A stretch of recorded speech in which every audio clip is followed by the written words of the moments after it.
Seigneur de le capter de moi, mais il m'a déclaré, ma grâce te suffit.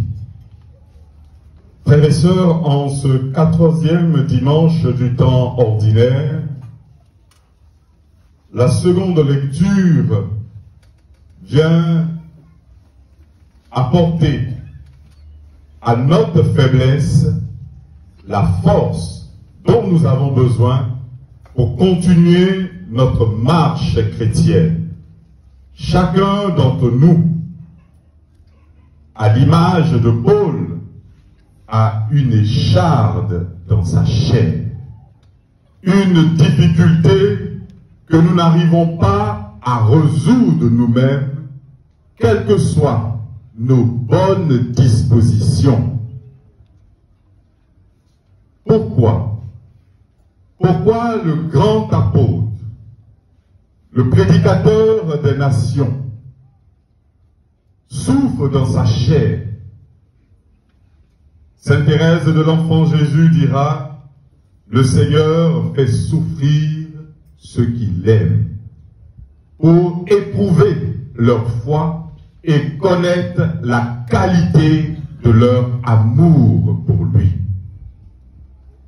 Beaucoup de théologiens se sont penchés sur cet épisode de l'Écriture.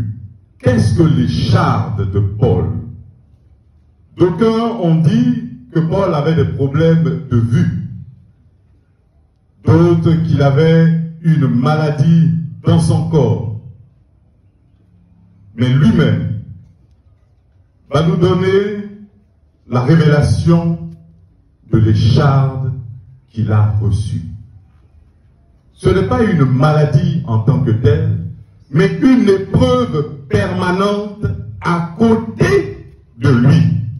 Frères, les révélations que j'ai reçues sont tellement extraordinaires que pour m'empêcher de me surestimer, j'ai reçu dans ma chair une écharde, un envoyé de Satan qui est là pour me gifler. Lorsque nous parcourons les Écritures, nous voyons la puissance de Dieu se déployer dans le ministère de l'apôtre Paul, les guérisons, la force dans la prédication. Et il a quand même une difficulté à côté de lui. Dieu lui a fait de grandes révélations, et pour ne pas qu'il puisse s'enorgueillir, il a donc une écharde. La difficulté, l'écharde, est donc pour le chrétien une nécessité pour aller au ciel. L'écharde, c'est un peu comme sur la route où on met des garde-fous pour ne pas que le véhicule puisse tomber dans le ravin. Dieu met des échardes sur nos chemins pour ne pas qu'on puisse s'enfler d'orgueil. L'écharde a donc pour vocation de susciter l'humilité chez le chrétien. Un homme riche, comblé de bonheur, qui a des enfants, qui a tout et qui n'a pas d'écharde dans sa vie, va se prendre pour un demi-dieu. Alors, ce texte vient nous faire comprendre que ceux qui font la promotion de l'évangile de la prospérité ne sont pas dans la vérité. Arrêtez de souffrir. Frères et sœurs, l'écharde de Jésus-Christ était d'être sur la croix, fils de Dieu. S'il avait prié, et il a prié pour que Dieu puisse éloigner cette coupe, si Dieu avait réalisé la demande de Jésus, il n'y aurait pas de chrétien. Il n'y aurait pas de résurrection. Il faut accepter d'avoir une écharde dans sa chair. Ton fils peut être pour toi une écharde. Un époux, une maladie, peut-être une écharde. Paul dit, j'ai prié par 3 fois, mais Dieu n'a pas exaucé, parce qu'il sait que cette difficulté, c'est pour le salut de Paul. La maladie que tu as, ça peut dégrader ton corps, mais c'est pour ton salut. Ne jamais se rebeller contre Dieu, comme les Israélites dans la première lecture. Avoir un cœur disposé et savoir dire que la grâce de Dieu me suffit. La présence de Dieu me suffit. Même Christ a eu une écharpe. Et nous venons d'entendre dans l'évangile, si l'écharpe de Paul était un envoyé de Satan, l'écharpe de Jésus était ses propres parents. Un prophète n'est méprisé que dans son pays, sa parenté et sa maison. C'était une difficulté pour Jésus. Oui, nous professons qu'il est le Dieu tout-puissant, capable de miracles. Mais l'évangile nous dit qu'il ne pouvait accomplir aucun miracle. Aucun. Lui, le Dieu tout-puissant, il peut tout réaliser en dehors. Mais dans son pays, dans sa famille, dans sa maison, il ne peut accomplir aucun miracle. On ne peut être efficace que si on a l'accord et le soutien des autres. Aucun curé ne pourra bâtir s'il n'a pas l'approbation de ses fidèles. Tu peux mettre ton enfant dans les meilleures écoles, mais il ne pourra pas réaliser s'il n'a pas la volonté. Et Dieu n'est tout puissant que si l'homme lui ouvre son cœur pour qu'il puisse agir. Et chacun de nous, nous sommes l'écharpe de Jésus. Une difficulté pour Jésus. Il s'étonne de notre manque de foi. Comment est-ce que nous pouvons douter de sa puissance? Comment est-ce que nous pouvons douter de sa présence? Comment est-ce que nous pouvons douter de son amour? Parce que nous sommes en face d'une difficulté. Parce que nous sommes dans la maladie. Oui, les chrétiens sont l'écharpe de Jésus-Christ. Et tant que nous serons dans le doute, il ne pourra accomplir aucun miracle. C'est un bonheur. Un bonheur pour l'Église d'avoir en son sein des femmes.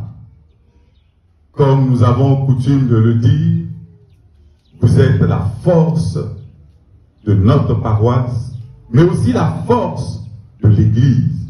Car l'Église est un mot féminin. Tout l'honneur en ce jour revient aux femmes.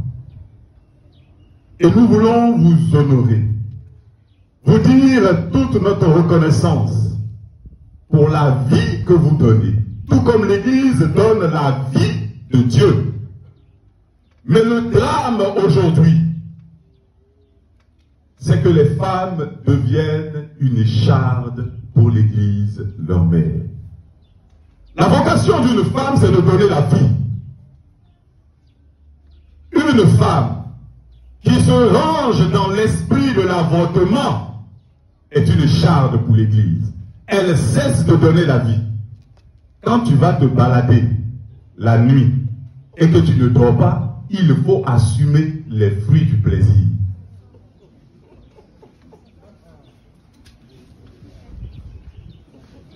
Une femme est une valeur. Une femme doit être le prolongement du visage de la Vierge Marie. Dieu, dans le mystère du salut, s'est appuyé sur les femmes. Et il a terminé son œuvre avec la femme par excellence, la Vierge Marie. Donc les femmes ont un rôle très important dans la création. Dieu termine l'œuvre de la création en donnant à Adam une femme, une épouse. Il donne Ève pour couronner l'œuvre de la création.